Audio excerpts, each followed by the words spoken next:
Entonces también ya ustedes saben, Congreso de la República. Vas a grabar. Graba, porque yo voy a subir aquí. Tú pones parte B y yo pongo parte A. Va. Ya. Proyectos de ley, ya saben, entran acá. Proyectos de ley.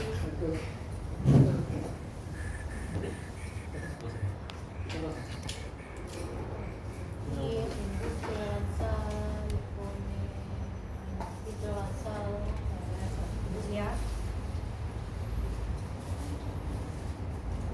¿Sí hay? Sí, hay. No. Ah, pero ya hay de otra cosa. No, pero es otra cosa. Hay fáciles. Ah, no, hay una.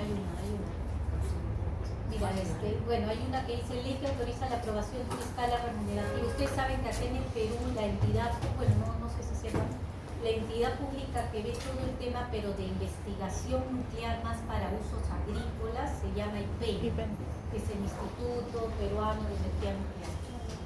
Entonces el IPEN quiere que le suban el sueldo a sus trabajadores y ha presentado, bueno, los congresistas, un congresista, Víctor Flores Ruiz, que tendrá un familiar que esté trabajando ahí, no sé, ha presentado una nueva escala remunerativa de dinero, de salarios para el personal laboral de IPEN, que es el que ve las concesiones mineras. Después, eso fue en abril de este año. En abril otro proyecto también de una tal Nancy Heidenberg, que no sé ni de qué, parece que es de Acuña, porque está con la señora, la hermana de Acuña, dice otra aprobación de escala renuncial. Ya hay dos proyectos que plantean subirle el sueldo a estos señores, ¿no? Ahí también hay que ver si hay plata, hay que hacer un estudio. Una ley de escala remunerativa. Solo hay una de... No, acá hay una, ¿no? Esta, mira, la que quiere modificar el artículo 5 de la Ley de Concesiones Eléctricas y quiere meter la generación eléctrica de energía nuclear. ¿Quién lo ha presentado? El Chavín de Williams. El congresista José Williams, que creo que es de Avanza País. No es Vamos a ver si profesor de está gases. apta para que comente. Ya, hasta ver. Pueden comentar, ¿eh? Pueden comentar. Entonces vamos a ver qué dice.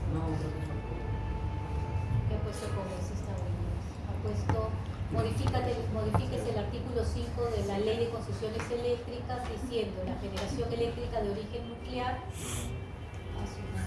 se rige por lo establecido en la 28028 Ley de Regulación de Uso de Fuentes de Radiación Ionizante y su reglamento. Entonces tienes que ir a buscar esa Ley 28028 para ver en el SPIC, para ver qué regula respecto a radiación ionizante, que él quiere que a esa fuente se le aplique esa ley. A ver si el congresista sustenta un poco más decentemente. Pareciera que está más decente. A ver qué tal.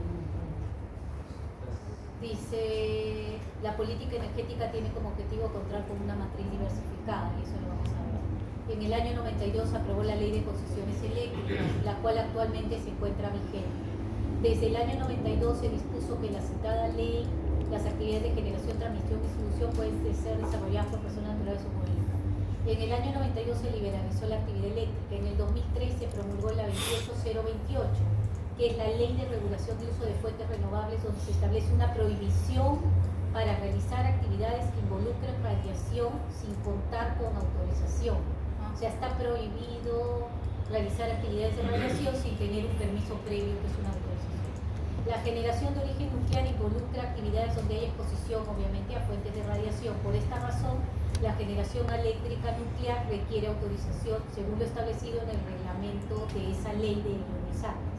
En ese sentido, el presente proyecto de ley para modificar el artículo 5 tiene un enfoque claro al incluir a esa ley como marco regulador para la generación de origen nuclear. O sea, lo que él quiere es que al aplicar esa ley, para si tú quieres generar con fuente nuclear, solo pidas una autorización, no una concesión eléctrica como se pide para otros casos, sino un permiso más suave que es una autorización. Al referir expresamente la ley tal, se asegura que la generación nuclear se rija por un marco normativo proporcionando seguridad.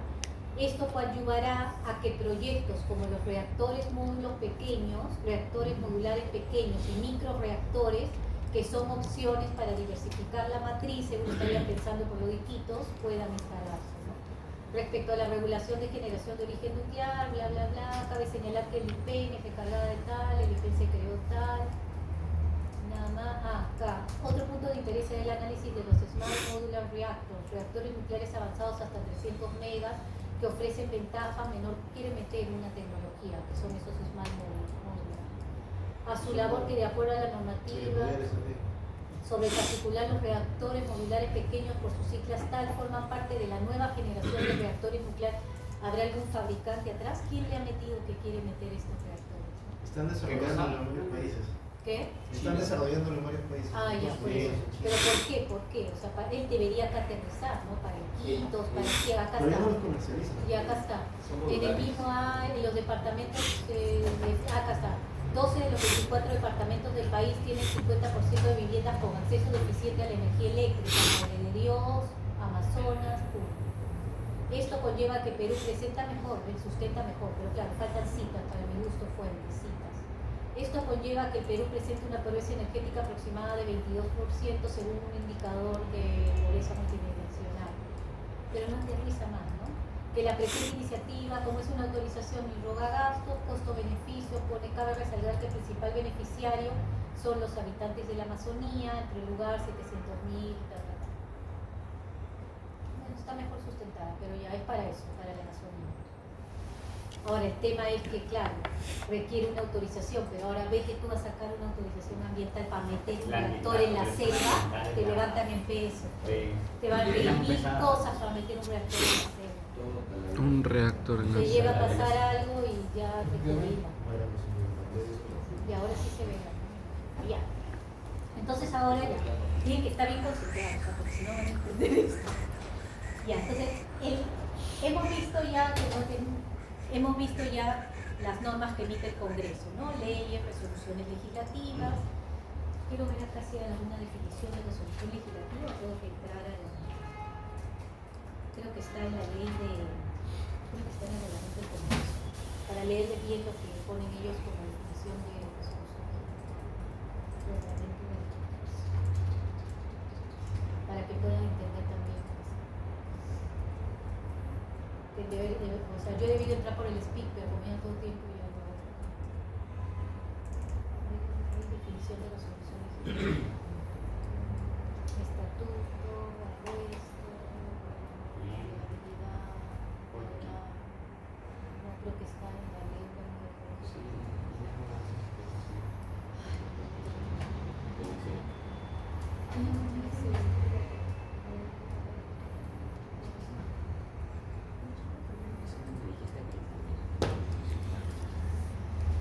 Comisión permanente,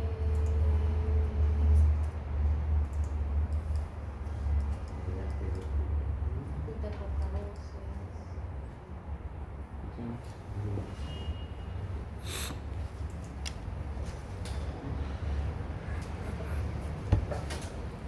Servicio parlamentario, especialidad mayor,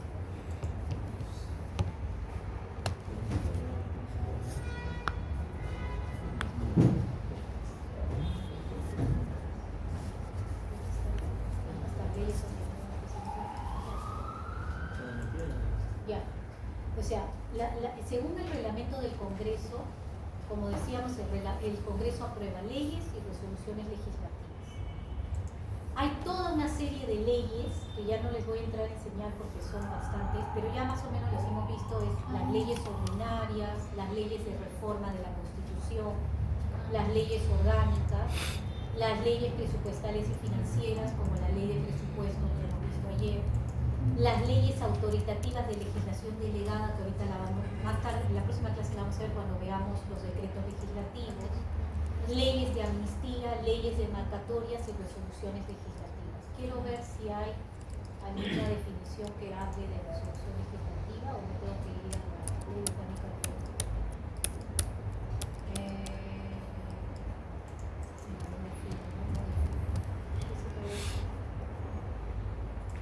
Publicación, especial. Ya, quiero ver esta.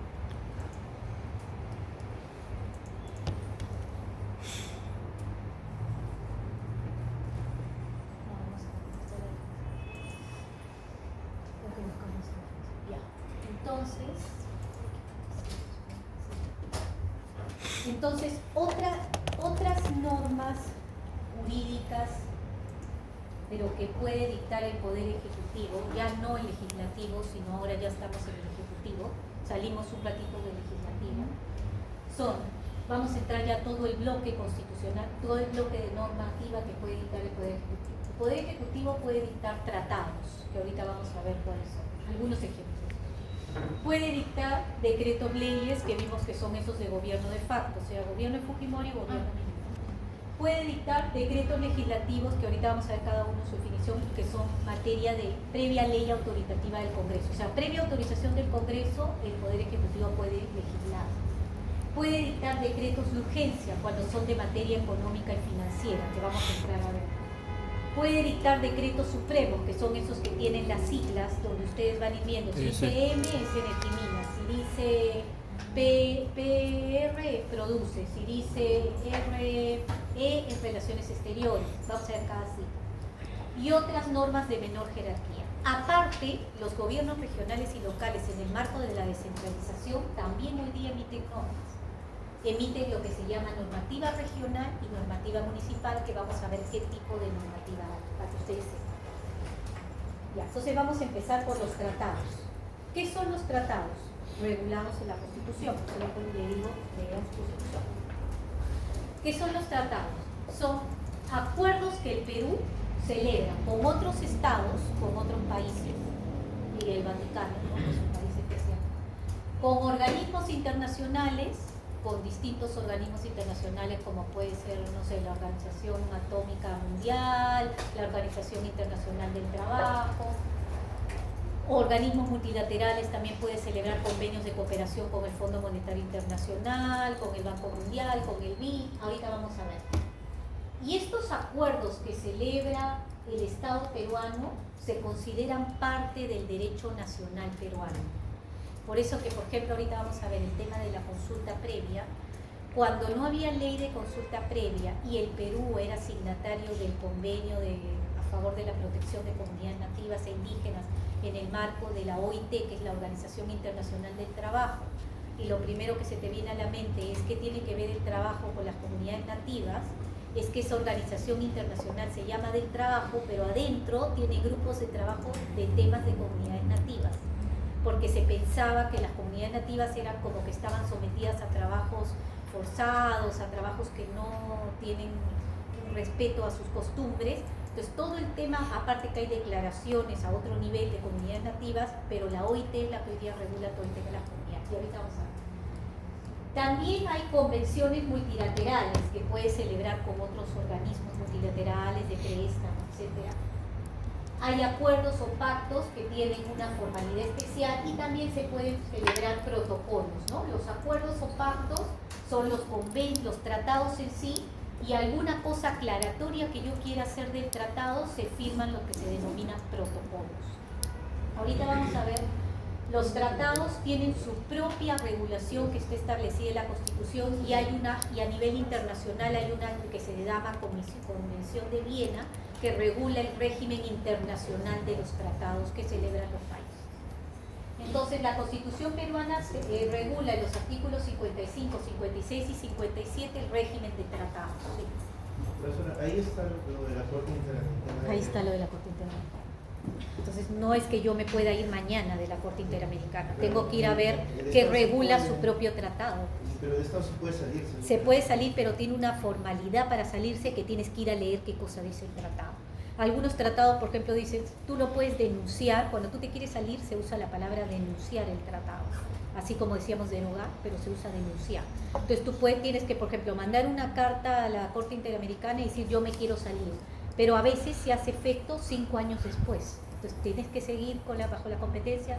Recién cuando se cumplen los 5 años te dejan salir, ¿no? Son como formalidades que... ¿Qué dice el artículo 55? Dice, los tratados celebrados por el Perú y en vigor forman parte del derecho nacional. Quiere decir que es como una ficción jurídica que pasa a formar parte de la legislación nacional para que los ciudadanos peruanos también cumplan ese tratado que su país ha firmado.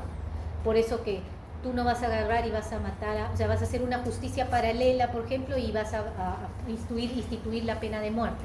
Porque tú como ciudadano, dado que el Estado peruano ha celebrado el contrato con la Corte Interamericana, tú debes respetar eso. El fuero militar, por ejemplo, no va a crear, pues va a matar a los militares que traicionen al Estado peruano, porque tiene que respetar este tratado que ha firmado su Estado. ¿Qué dice el artículo 56? Ya, ahí viene, hay una variación respecto al procedimiento de aprobación de los tratados. Los tratados son aprobados por el Congreso antes de su ratificación por el Presidente de la República. O sea, ¿quién lo aprueba? El Congreso. ¿Y qué normas emite el Congreso? Ya hemos visto, leyes o resoluciones legislativas. No creo que sea por ley, porque no va a pasar todo el trámite que hemos visto, va a tener que ser por resolución legislativa, que es una resolución más fácil de sacar. Los tratados deben ser aprobados por el Congreso antes de su ratificación por el Presidente, siempre que versen sobre los siguientes temas: derechos humanos, soberanía, dominio e integridad, defensa nacional y obligaciones financieras del Estado. 4 temas, eso está en el artículo 56. Entonces quiere decir que si yo quiero, por ejemplo, si el Estado peruano, que ahorita vamos a ver, quiere firmar el acuerdo de Escazú, que es ese bendito acuerdo que defienden los ambientalistas y que va a crear, y que es el acuerdo que dicen que va a permitir que los defensores estos ambientales, que los madereros los matan ahí en la selva, los indígenas, los jefes de los apus, los jefes de las comunidades, supuestamente ese acuerdo de Escazú los va a proteger, que no sé de qué manera, porque hay que leer lo que dice el acuerdo. Pero al ser un acuerdo de derechos humanos, tiene que ser aprobado por el Congreso antes que lo firme el presidente. Ahora vamos a ver qué pasó con el acuerdo de Escazú. Vizcarra mandó una ministra que firme el acuerdo, pero todavía no lo había aprobado el Congreso. Entonces el acuerdo ahorita no lo aprobó el Congreso y no está vigente en el Perú el acuerdo de Escazú. Entonces tiene que ser aprobado por el Congreso antes de su ratificación por el presidente. También deben ser aprobados por el Congreso los tratados que versen, que creen, modifiquen o supriman tributos. Claro, todo lo que es billete tiene que ser ratificado por el Congreso, porque no va a ir el presidente y va a firmar algo sin ver si hay plata o verificar que haya dinero, ¿no? Y preguntarle al Congreso. Y luego el 57 habla de unos tratados ejecutivos que se llaman, que son tratados más pequeños, donde dice: el presidente puede celebrar o ratificar tratados o adherirse a él sin el requisito de aprobación previa del Congreso en materias que no sean las anteriores: derechos humanos, soberanía, dominio, defensa y obligación. Todo lo demás lo puede firmar el presidente, siempre con cargo a dar cuenta al Congreso, ¿no? Tiene que informar al Congreso. Después, lo que me decías de retirarte de la Corte Interamericana, está acá en el 57, dice: la denuncia de tratados es potestad del presidente con cargo a dar cuenta al Congreso, es decir, el retiro de ser parte de un tratado. Pero en el caso de tratados sujetos a la aprobación del Congreso, la denuncia requiere aprobación previa del Congreso. Entonces hay que ver nuestra adhesión a la Corte Interamericana. ¿Lo aprobó en su momento el Congreso? Si lo aprobó, tienes que ir al Congreso primero para que te apruebe que te vas a salir. Entonces Dina, si decide su Consejo de Ministros salirse de la Corte, tiene que ir al Congreso primero, presentar un proyecto de resolución legislativa y decir: voten para ver si nos salimos. Y el Congreso tendría que votar. Si aprueba, se manda la carta a la Corte Interamericana y se dice: nos vamos a retirar. Y hay que ver qué dice el Tratado de la Corte, a partir de cuándo te puedes retirar. Entonces, esos son los tipos de tratados que hay. Y esto es lo que leí, ¿no? El Congreso solo aprueba tratados sobre derechos humanos, soberanía, defensa y obligaciones financieras. Tratados que no sean sobre estas materias lo aprueba el presidente. Y acá viene un tema, ¿no? ¿Qué pasa si tú firmas un tratado y el Congreso emite una ley y hay conflicto? Por ejemplo, tú firmas un tratado que debe respetar la consulta previa y el Congreso decide modificar la ley de consulta previa y dice: no, yo me voy a tirar de Bartola la consulta, yo no hago consulta a las comunidades nativas. ¿Quién prevalece? ¿El tratado o la ley? O sea, la ley estaría contraviniendo al tratado. ¿La ley? Tratado. ¿Te acuerdas que vimos 2 principios, el de constitucionalidad y jerarquía normativa, y que ninguno podía contradecir la Constitución? Como estamos diciendo que el tratado tiene nivel, forma a ser parte de la legislación nacional, podría ser como un nivel de fuerza de ley. Si sale algo que en tu país que contraviene el tratado, prima el tratado. No es que el tratado tú seas obligado internacionalmente frente a otros países a respetar lo que dice el tratado. Entonces tiene que primar el tratado. Entonces, por eso estos señores tienen que tener mucho cuidado. Por ejemplo, todo ese problemón que se ha armado de chichería, de la isla de Santa Rosa, que ya. ¿Por qué creen que se ha armado todo ese problemón manchón? Porque uno de los congresistas que nos ponía tiempo de ir a ver quién fue, presentó un proyecto de ley para crear un distrito ahí en Chinería, en Santa Rosa, no sé dónde. Esa ley se publicó, se discutió en el pleno y salió la ley publicada. A raíz de eso es que Petro se entera que nosotros queremos crear un nuevo distrito en nuestra parte del Estado peruano, porque esa isla es parte del Perú, y recién se entera ahí que yo quiero crear un distrito y se arma todo, pues y sale Petro, decir no, pero esa isla es mía, no es del Perú, y se armó todo y viene el hombre ese medio loco a poner la bandera ahí, sí. ¿no? Entonces, ¿por qué se origina todo? Por un proyecto de ley de un congresista.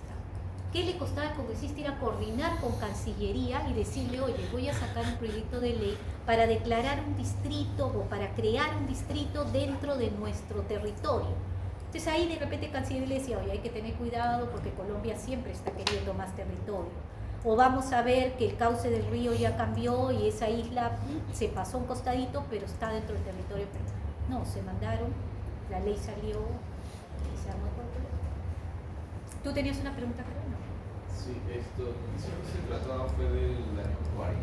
Sí, es un tratado antiguo que está vigente. Y según era porque había delimitado que era dentro del caudal, pero Colombia no hizo nada con respecto a mantener ese caudal.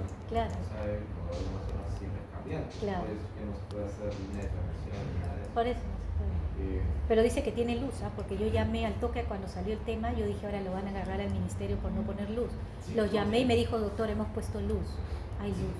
Entonces, inclusive ahorita se han preocupado por ese... Claro, recién ahorita has visto cómo hizo, o sea, Hasta qué fue la pena presidenta. que fue la presidenta, o sea, luz tienen, pero de repente agua no tienen, de repente, no sé, postas no tienen, ¿no? Colegios no tienen, entonces recién se acuerdan de que tienen que ir a los, y cuando debe ser antes, pues, no después, cuando se arma la batalla. Entonces, felizmente que yo pregunté al ministerio y tenían luz, porque dije, ahora los van a llamar, van a tener que ir a poner paneles, porque ¿de dónde extienden la red? No sé si tiene paneles, no me aclararon, pero me dijeron que ya tenía luz. Y la denuncia que se llama, que es el retiro, es cuando tú quieres salirte de un tratado, aplicas un mecanismo que los diplomáticos manejan todo eso, por todo el tema de administración de tratados es el trabajo del Ministerio de Relaciones Exteriores, de Cancillería, ¿no? Entonces, a través de Cancillería, si la presidenta quisiera salirse de la Corte Interamericana, va a tener que denunciar el tratado que regula nuestra adhesión a la Corte, y es potestad del presidente con cargo de dar cuenta al Congreso, pero como este tratado habría que mirar el de la Corte, si es de derechos humanos, se ha aprobado por el Congreso peruano, tendrías que ir primero al Congreso antes de tú pedir el retiro del Perú del tratado. Sí, bueno, del conflicto no importa el orden, ¿no? Porque dio el ejemplo de si damos lo de consulta previa y luego hay que sacar una ley de Claro. que no... que Ahí no primaría el tratado que hemos firmado No importa, con la OIT. no importa si la ley estuviera antes y luego nos metemos al tratado. Claro, tendrías que derogar la ley. O sea, si la ley contesta antes, ¿Toda la ley o si un artículo dice...? no te la tienes que bajar toda la ley. Porque mira, si tú tienes tu ley de consulta previa, pero en tu ley dices, no, yo haré consultas a las comunidades cuando a mí me parezca, cuando el Ministerio del Sector opine. Pero no, ahorita es una obligación siempre hacer, si pasas por terrenos de las comunidades y te identifican que hay pueblos indígenas, tienes que hacer la consulta. Pero imagínate que yo tenía una ley así, luego viene un presidente posterior y dice, oye, no, vamos a adherirnos al convenio 169 de la OIT, firma, que el convenio dice respeto irrestricto a la consulta, firmas. ¿Qué tendría que hacer luego de firmar el convenio? ¿Qué tendría que hacer o algún congresista o el Poder Ejecutivo si ya ha firmado un convenio? Presentar un proyecto de ley del Ejecutivo sacando una nueva ley de consulta previa que esté en línea con lo que regula el tratado. Porque si no, podrían venir las comunidades y decir, se van al Tribunal Constitucional y presentan la inconstitucionalidad de la antigua ley. Y dicen, oye, si tú ya has firmado un tratado, ¿por qué quieres aplicar una ley donde no nos consultan? Si tú el tratado dice que tienes que consultar. Presentan una acción y el tribunal, ¡pum!, se tumba esa ley. Y van a tener que sacar otra ley, donde regule lo que dice el tratado. Porque si no, no se puede implementar. Pero todo es principio de constitucionalidad y jerarquía normativa. Es decir, que nada de abajo puede contradecir o a la Constitución o al tratado que está abajo de la Constitución. tiene que haber como un equilibrio perfecto, ¿no? Tiene que estar como todo en equilibrio perfecto, porque es como un sistema orgánico que tiene que estar todo ordenado. Ya, entonces acá quería que vean un videito de, por ejemplo, nosotros hemos suscrito el Tratado Antártico en 1961, entró en vigor, todos los países declararon que la Antártida es un territorio que solo se va a destinar a investigación. No sé si en la Antártida, pero en el Ártico ya se ha probado que hay petróleo. Pero el Ártico todavía está, o sea, varios países tienen soberanía sobre el Ártico y cuando tú vas a las maestrías ahorita a Europa, ya están estudiando, ya hay papers de que quieren que el Ártico tenga un régimen como la Antártida desde 1961, que se destina solo a investigación y nadie puede explotar petróleo. Entonces se cuida esa parte que supuestamente son zonas que cuidan el medio ambiente. Entonces este tratado se ideó en 1961, pero el Perú recién lo ratificó a través de su Congreso en el año 1981. O sea, nosotros somos miembros del Tratado Antártico desde 1981. Esta es la resolución legislativa que se aprobó en el 81, por el cual se aprueba el tratado, ¿no? Dice el Congreso de la República, en base a la Constitución anterior, que era la del 79, porque esta salió después, dice, resuelve aprobar el Tratado de la Antártida, suscrito en Washington, ¿no? Por tales países. Hoy día ya hay más países que se han adherido, pero en ese momento, en el 61, los países originarios que suscribieron el tratado fueron Argentina, Chile, que tiene bastante predominio ahí en la Antártida, bueno, cuando existía la República de Socialista Soviética, el Reino Unido, Irlanda, y Estados Unidos estaba adherido, ¿no? Al que se adhirió al Estado peruano y lo firma el Congreso, ¿no? Y el señor presidente ratifica la resolución en el año 81. Entonces Perú se adhirió en el 81 y es más, hoy día nosotros tenemos una estación de investigación científica en la Antártida. Chile tiene una más grande, Argentina tiene otra más grande, pero siquiera tenemos presencia donde ahí las Fuerzas Armadas van y hacen investigación y también varios científicos, ¿no? Entonces quería que vean un poco un videito, ojalá se escuche, sobre este tema de cómo se ideó el Tratado Antártico.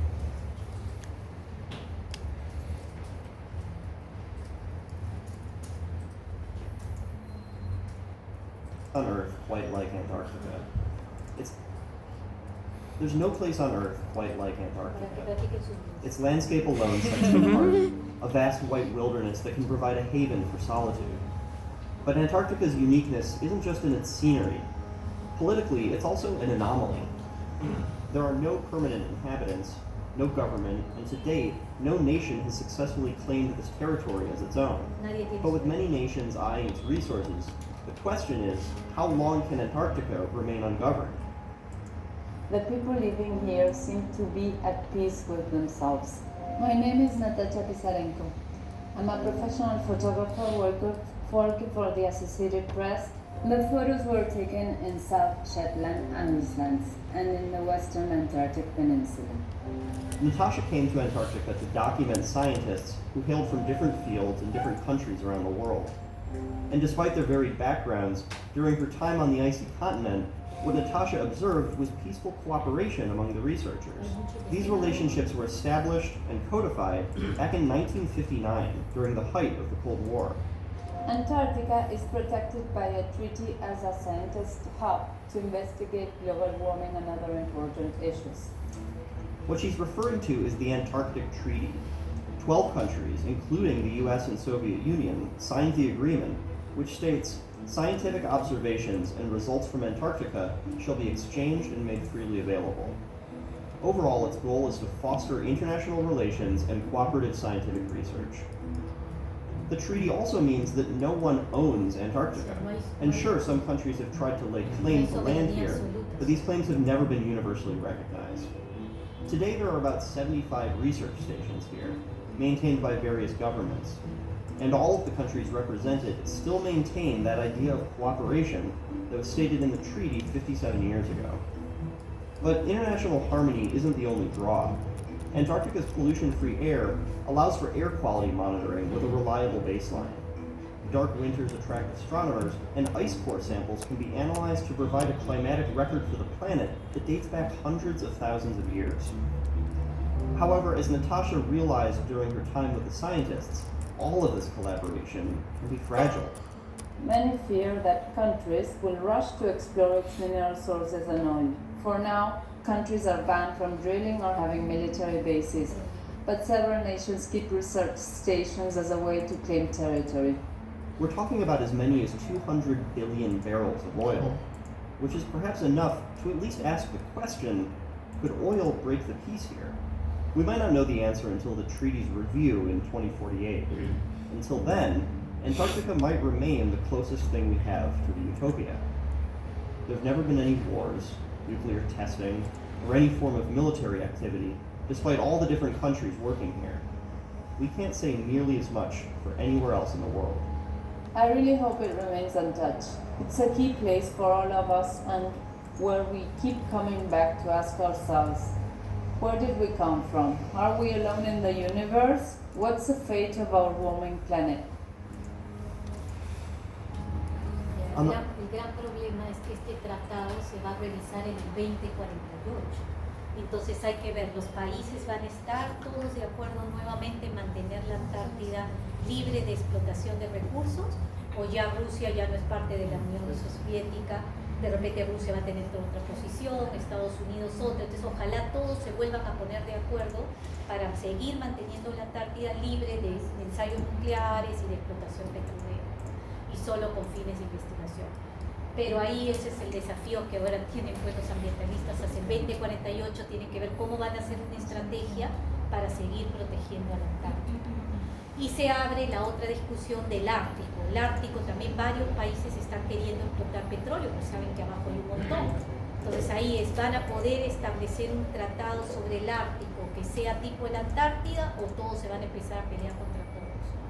Eso, por ejemplo, es cuando yo fui a hacer mi maestría, mira, te estoy hablando de 2012, ya la Unión, los europeos ya estaban estudiando el Ártico, ¿no? Y nosotros todavía estamos peleándonos nosotros mismos en nuestro país y no estamos estudiando esas cosas, ¿no? Podríamos ya estudiar cómo crear de repente en la Amazonía un régimen de protección a nuestro Amazonas, ¿no? Que ya Brasil también lo está estudiando, crear como una autoridad que proteja toda la Amazonía que comparte Brasil, los países que tenemos acceso. Entonces, son temas de investigación que ya en otros lugares ya se están viendo.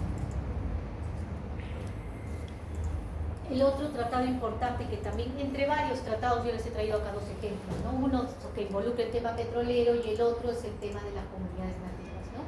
Que es el convenio 169 de la OIT, a la cual también se adhirió el Estado peruano, que regula el tema de los pueblos indígenas y tribales. Pues acá os digo para que sepan un poco que regula el tratado.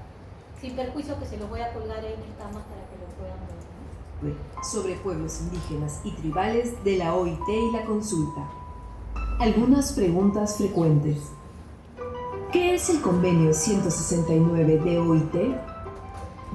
El Convenio 169 sobre pueblos indígenas y tribales es un tratado internacional adoptado por la Conferencia Internacional del Trabajo en 1989. Este convenio adquiere carácter obligatorio para los estados que lo han ratificado. Ha sido ratificado por 22 estados miembros de la OIT, de los cuales 15 son de América Latina y el Caribe. El objetivo del convenio es superar las prácticas discriminatorias que afectan a estos pueblos y hacer posible que participen en la adopción de decisiones que afectan a sus vidas. ¿Quiénes son los pueblos indígenas y tribales? Es una denominación común para más de 370 millones de personas en más de 70 países del mundo. Constituyen aproximadamente el 5% de la población mundial. La historia de los pueblos indígenas está marcada por discriminación y marginación. ¿Qué pasa cuando un país ratifica? La decisión de ratificar es una decisión soberana y voluntaria de los estados. Se necesitan disposiciones legislativas específicas para garantizar la aplicación efectiva del convenio. La responsabilidad de aplicar el convenio recae en los gobiernos de los países ratificantes. El proceso de aplicación es único en cada país. ¿De qué se trata la consulta previa? Consulta y participación son la piedra angular de este convenio. El requisito general de consultar a los pueblos indígenas se encuentra en el artículo 6 del Convenio 169. Se aplica cada vez que haya medidas legislativas o administrativas que afecten directamente a dichos pueblos. El convenio subraya particularmente la necesidad de consulta previa a la prospección o la explotación de los recursos del subsuelo y a la reubicación y la enajenación de tierras. Las consultas deben ser formales, plenas y llevarse a cabo de buena fe. Debe producirse un verdadero diálogo caracterizado por la comunicación y el entendimiento, el respeto mutuo y el deseo sincero de alcanzar un acuerdo. ¿Quién debe realizar las consultas? La obligación de garantizar consultas adecuadas recae en los gobiernos y no en personas o empresas privadas. El convenio estipula que los pueblos indígenas deben ser consultados a través de sus instituciones representativas. El convenio 169, en su artículo 16, establece que es necesario el consentimiento dado libremente y con pleno conocimiento de causa por parte de los pueblos indígenas en los casos de traslado y reubicación de estos pueblos fuera de las tierras que ocupan. La consulta implica un derecho a veto. El convenio 169 no proporciona un derecho a veto. Alcanzar un acuerdo o lograr el consentimiento es el propósito al iniciar el proceso de consulta. Una simple reunión informativa en la que se escucha a los pueblos indígenas sin posibilidades de que influyan en la adopción de decisiones no puede considerarse que cumple con las disposiciones del convenio.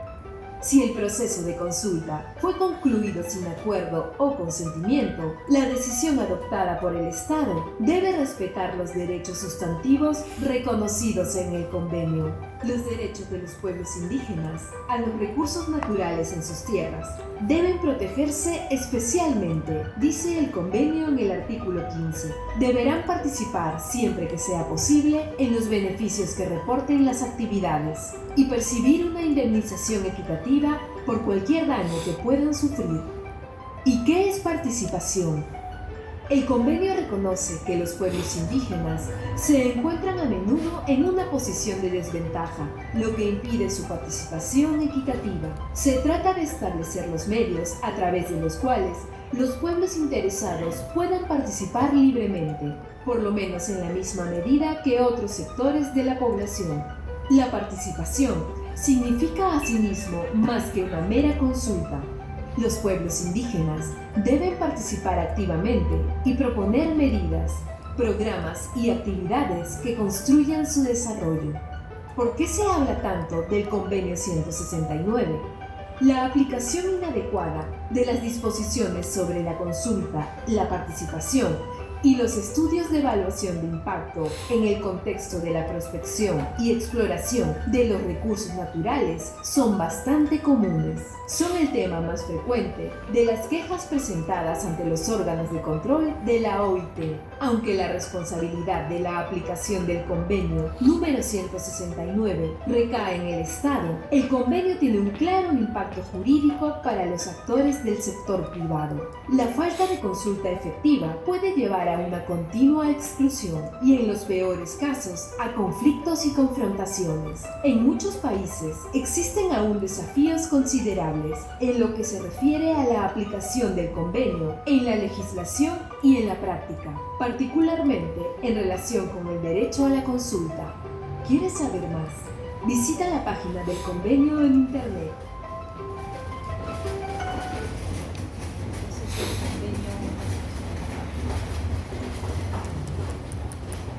Entonces el convenio 169 de la OIT, el Perú lo ratificó en el año 1994 a través del Congreso, se emitió la resolución legislativa 26253 por el Congreso Constituyente Democrático en el año 95, o sea, fecha de entrada en vigencia el 2 de febrero del 95, pero se ratificó el instrumento en el año 94, pero su vigencia es desde el 95. Entonces acá viene una pregunta. Todos los lotes petroleros que el Perú firmó contratos, los firmó posterior, lo firmó en algunos casos, no recuerdo si hay antes del 92, hay alguno antes del 94, y hay otro posterior al 94. Pero la ley de consulta previa que operativiza lo que dice el convenio salió en el año 2011 y su reglamento en el 2012. Entonces, ¿cuál creen que es el reclamo de las comunidades que le está haciendo juicio ahorita al Ministerio de Minas y Energía? Se sigue Claro, que hay un espacio, pues, ¿no? O sea, entre que el Perú adopte el convenio, que es el del 94, hay un espacio que se asignan lotes petroleros hasta el 2011, que se operativiza y se saca la ley de consulta que la sacó Humala en el Congreso cuando estaba el presidente Humala. Hay un espacio. Entonces, ¿qué dicen las comunidades? Camisea, si es anterior al 2011, tú no me has consultado. Los lotes petroleros que están explorando Petroperú, no sé, nadie me ha consultado. Entonces ahí viene la pregunta, ¿tú tienes que consultarle desde que el convenio estaba vigente o le consultas desde que tú sacas la ley que es 2011? La posición del Estado peruano es, está bien, yo firmé el convenio, pero recién implementé la consulta en 2011, efectivamente me demoré, pero es una defensa del Estado peruano. La otra defensa es, oye, por si acaso la consulta es previa y ahorita ese lote está produciendo, ¿qué consulta voy a hacer? Pero podrían tener algo de razón las comunidades, ¿no? Si es que tú ratificas, por eso hay que ser muy cuidadoso cuando uno ratifica un convenio, porque ellas van a venir a demandarte y decirte, ¿no? Si el convenio estaba vigente desde el 94, ¿por qué nadie a mí me ha consultado si quiero que ese lote petrolero esté ahí o no? Y efectivamente hay algunos que, Camisea no pasó por consulta, hicieron unas reuniones informativas, creo, en la zona.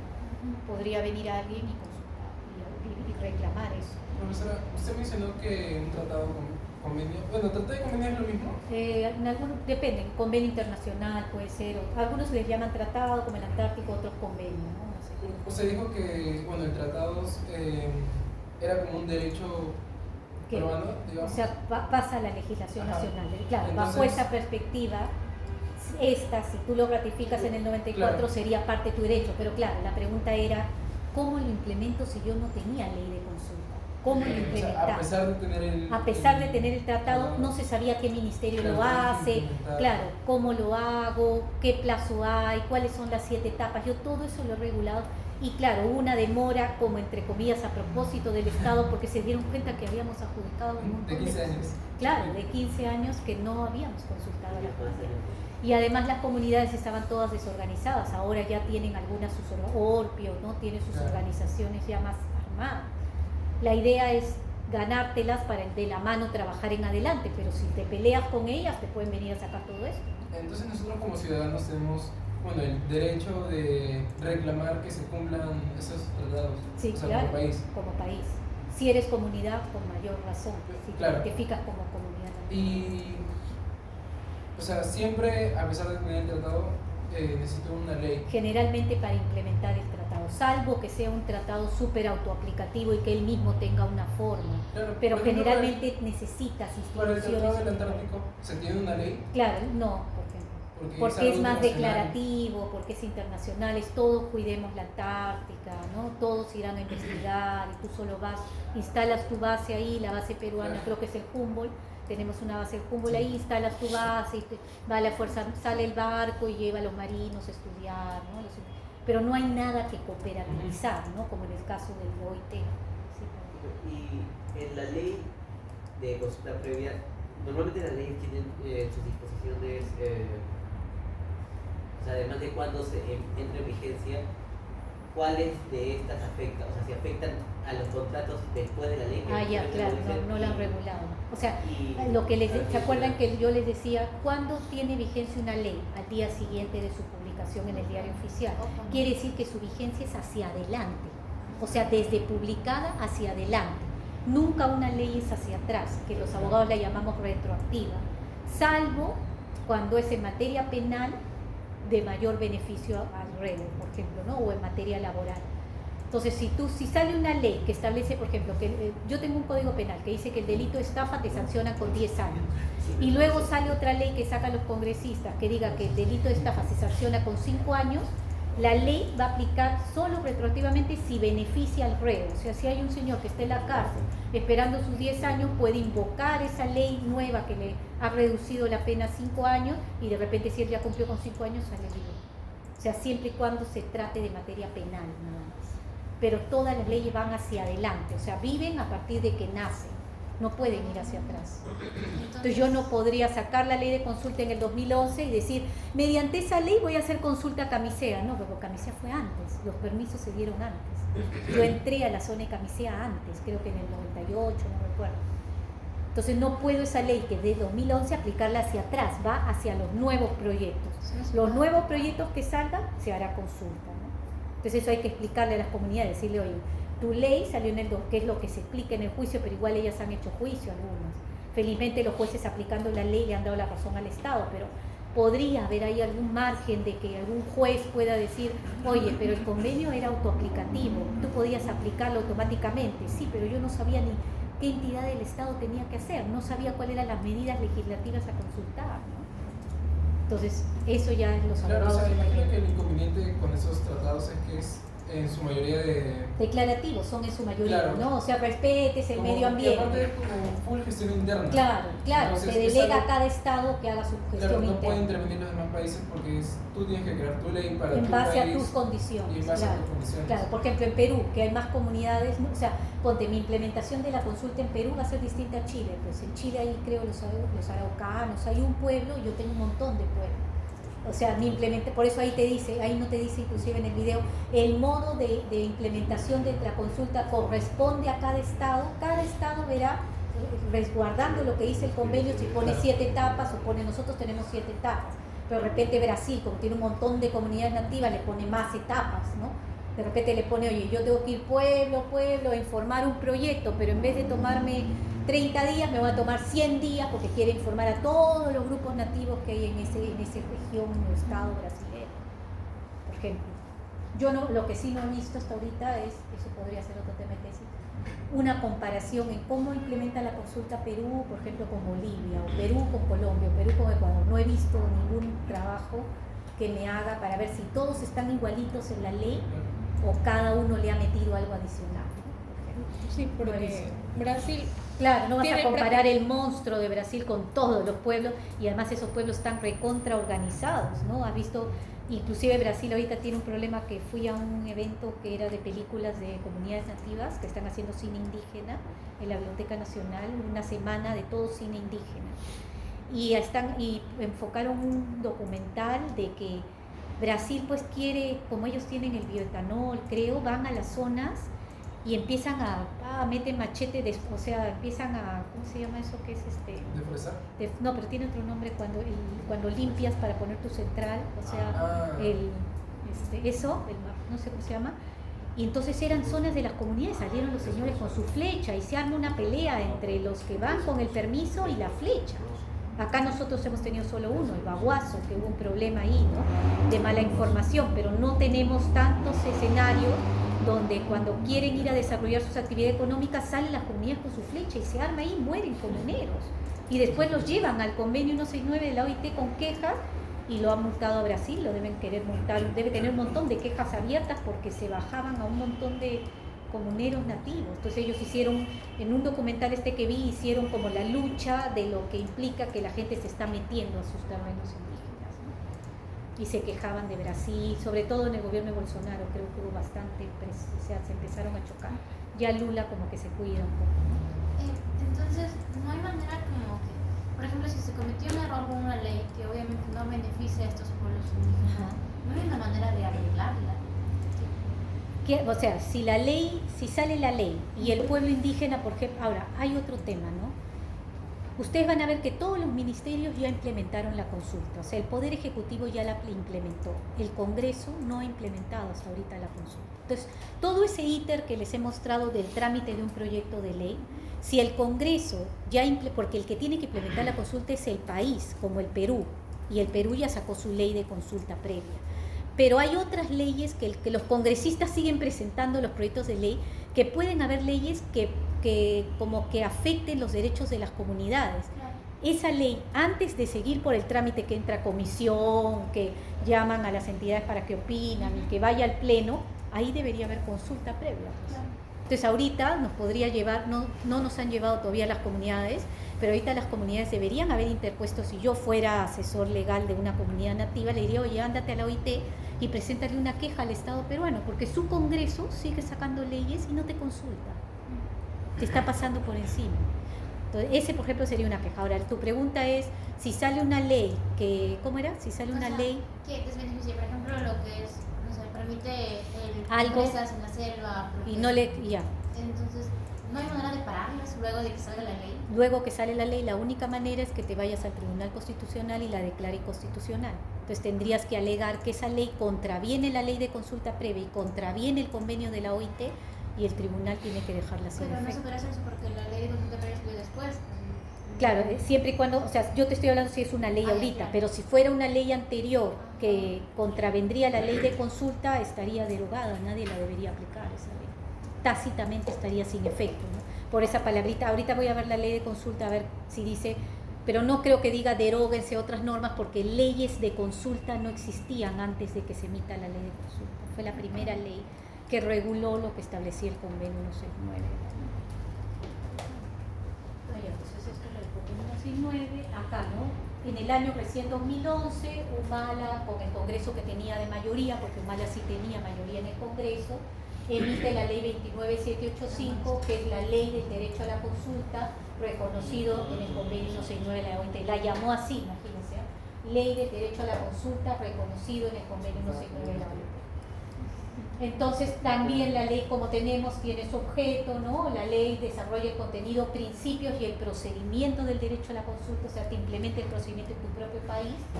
Respecto a medidas legislativas o administrativas que las afecten, se interpreta de conformidad con las obligaciones. O sea, esa ley hace referencia al propio convenio, ¿no? Y acá que decía, para efectos de la presente ley se considera el Viceministerio de Interculturalidad. ¿Quién es el rector hoy día de implementar esta ley? El Ministerio de Cultura, a través de un viceministerio que tiene adentro, que se llama el Viceministerio de Interculturalidad, ¿no? Como órgano técnico especializado en materia indígena del Poder Ejecutivo. O sea, cualquier cosa que la OIT quiera venir a cuestionar o decirle al Estado peruano, tiene que comunicarse con este viceministerio y decirle, oye, ¿cómo estás implementando esto? ¿Cómo está esto? Porque ya hay una ley que tú tienes que cumplir, ¿no? Después, la presente ley no deroga o modifica las normas sobre el derecho a participación ciudadana. Eso vamos a estudiar después. Que primero ustedes tienen que tener que quien hace la consulta previa es el Estado peruano, nunca la hace el inversionista peruano. La empresa Sauder, la empresa Petrotal, Habla, Petroperú, ellos no hacen la consulta, la hacen los ministerios de Legíminas o el Congreso respecto a sus leyes que tiene que emitir. Entonces siempre lo hace el Estado. Ahora, cuando estudiemos la parte ambiental, vamos a ver que cuando tú tramitas un estudio de impacto ambiental, que no lo tramite el Estado, lo tramite el privado, un Sauder, un minero, quiere hacer un proyecto de inversión, tiene que tramitar su estudio de impacto ambiental. Las renovables quieren instalar una central, tiene que tramitar su declaración de impacto ambiental, no estudio sino declaración. Para eso tú te vas o a SENACE, si es un gran proyecto de inversión, una carretera gigante, una hidroeléctrica gigante, o te vas al Ministerio de Energía y Minas si eres una solar pequeña o una planta de energía solar. En ese procedimiento de aprobación del estudio de impacto ambiental hay una etapa que se llama participación ciudadana, que nada tiene que ver con la consulta previa. ¿Por qué? Porque en esa etapa entra el privado y acá el Estado es el que está consultando.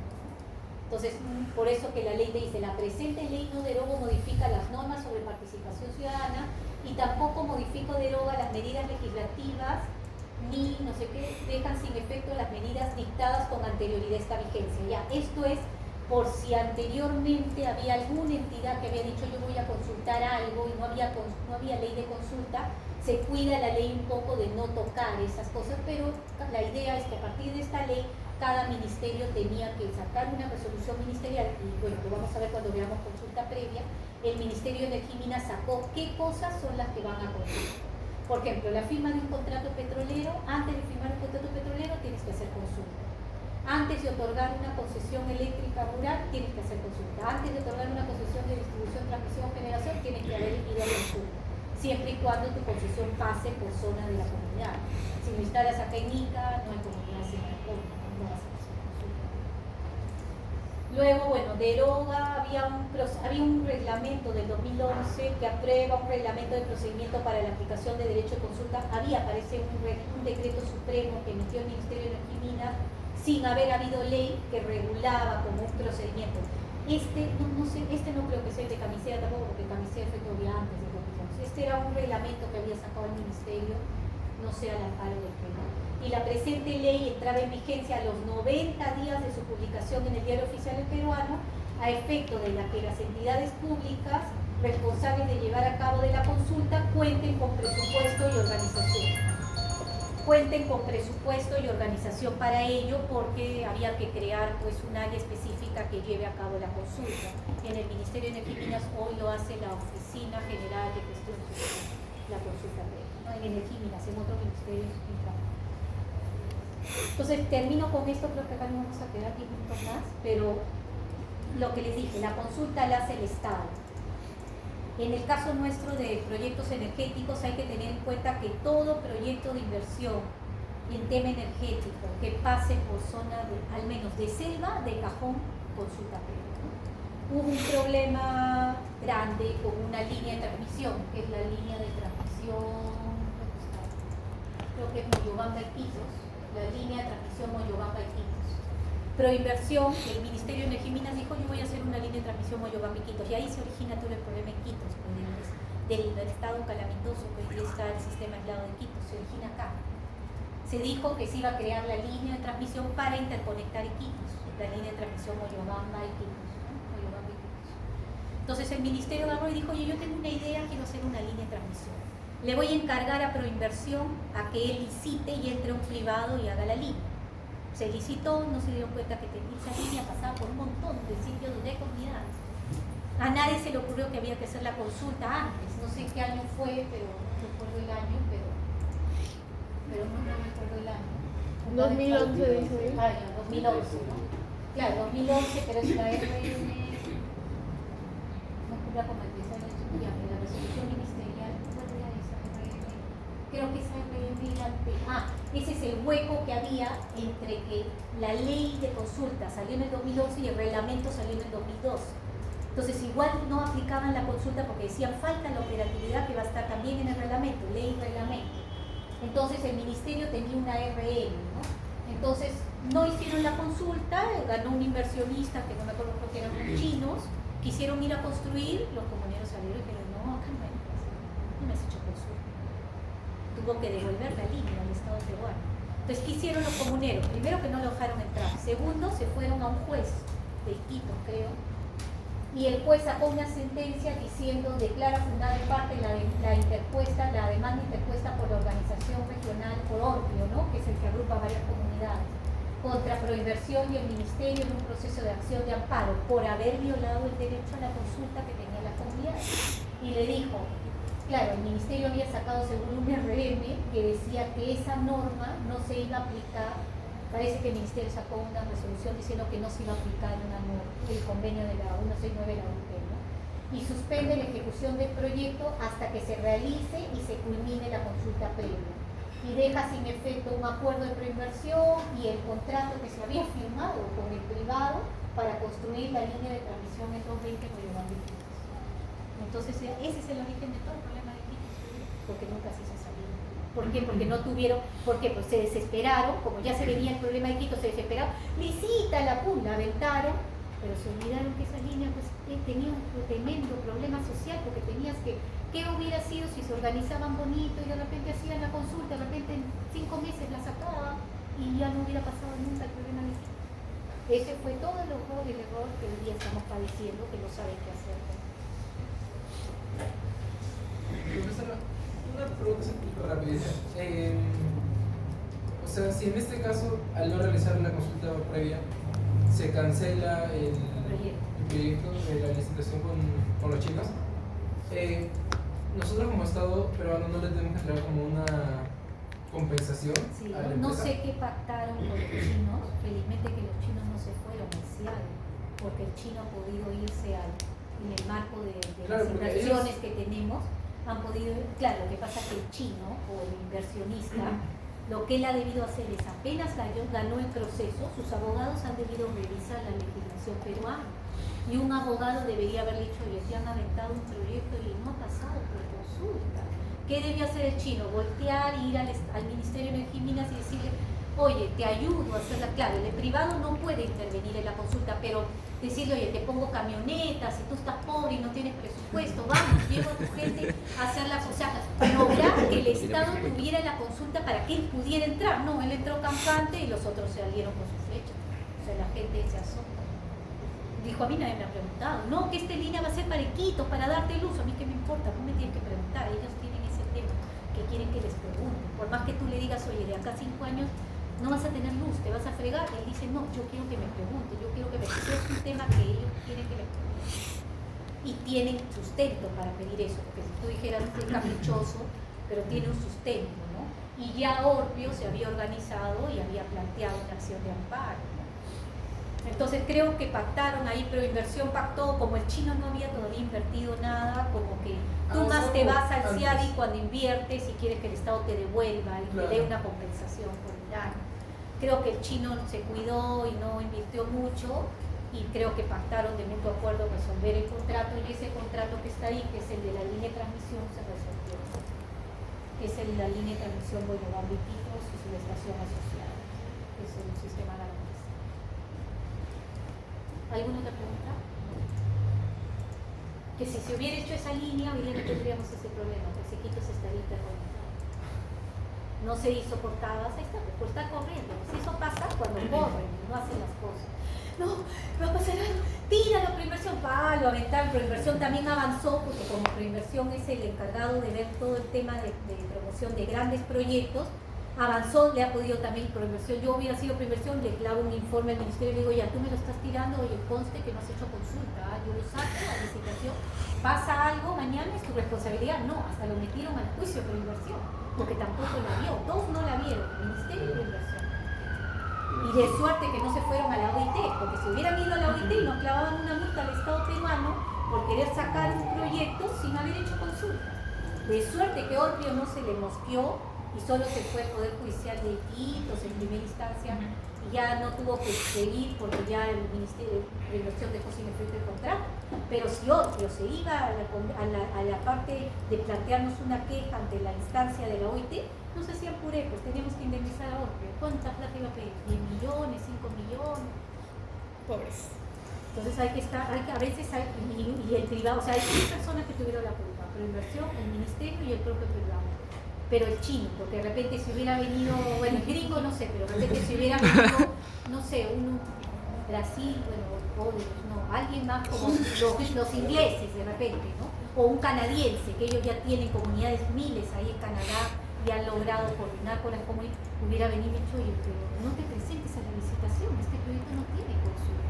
Y yo me acuerdo haber estado en una reunión donde se les decía, yo fui por FONAFE porque también llamaron a las públicas que estaban cerca de la zona porque en un momento le querían aventar a la pública, le querían aventar a Electrooriente que él haga la línea de transmisión. Y yo Electrooriente no tiene ni plata porque era una línea gigante, está pasada por varios sitios.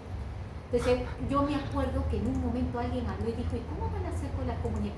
No, vamos a salir así nomás, vamos a salir. Y salieron. Amigo. Conciencia. Bueno, acá nos quedamos, chicos. Un Ya en la sol de próxima clase conciencia. vemos el acuerdo del CASU, que es otro tema. Y vemos, ya entramos de lleno al Poder Ejecutivo, a las normas que Poder Ejecutivo. La PES es la próxima semana. Sí. Sí, próximo. Hay que moverlo. Sí, hay que